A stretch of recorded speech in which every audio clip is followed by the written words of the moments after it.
আসসালামু আলাইকুম। আমি আজকে রান্না করব, এটাকে বলে যে বাইলা মাছ। আর অন্য মাছ আছে কি নাম আছে কিনা আমি জানি না। আমি এটা কুটে ধুয়ে মুছে রেখেছি।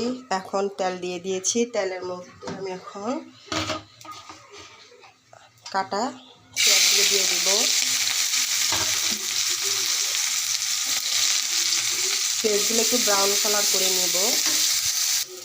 এখন আমি দিয়ে দেব, আমি একটু ঝাল খাই বেশি, 1 চামচ মরিচের গুঁড়া দিয়ে দিলাম, আধা চামচ হলুদের গুঁড়া দিয়ে দিচ্ছি। এখানে সস, জিরা, ধনিয়া সবই আছে, মশলার গুঁড়া,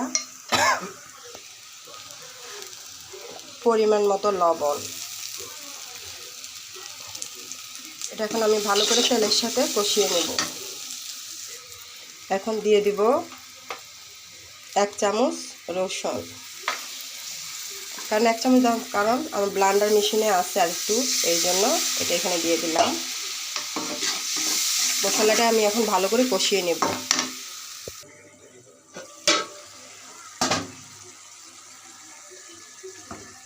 মশলাটি কষানো হয়ে গিয়েছে।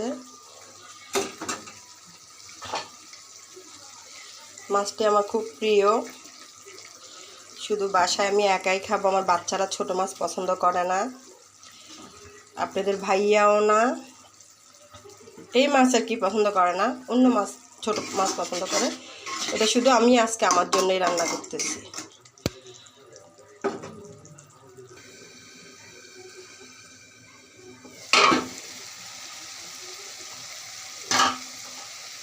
মাছটি কষানো হয়ে গিয়েছে। আমি এখন হালকা ঝোল দিয়ে দেব। মাছটি আর একটু ভালো করে হওয়ার জন্য। ছোটোবেলায় মায়ের হাতে খেয়েছি, আজকে নিজের হাতে রান্না করে খাবো। দেখে তো বুঝতে পারছেন, মাশাআল্লাহ ভালোই হবে। তে হতে থাক আমার রান্নাটি। আমার রান্নাটি হয়ে গিয়েছে।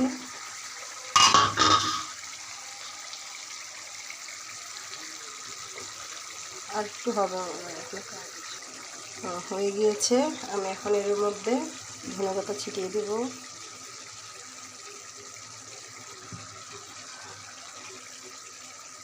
এবং নামিয়ে নিচ্ছি। হাই বন্ধুরা, আমার বাইলা মাছের তরকারিটা কেমন হয়েছে আমাকে জানাবেন। চুলা থেকে নামিয়ে আমি ভিডিওটা দিলাম। আমার রান্নাটি যদি আপনাদের ভালো লেগে থাকে, আমাকে ভালোবাসা দিয়ে যাবেন। আমিও আপনাদের ভিডিও দেখলে ভালোবাসা দিয়ে আসি। আমরা একে অপরকে ভালোবাসবো, সবাইকে এগিয়ে নিয়ে যাব। সবাই বাসায় ভালো থাকবেন, সুস্থ থাকবেন, নিরাপদে থাকবেন। আল্লাহ হাফেজ।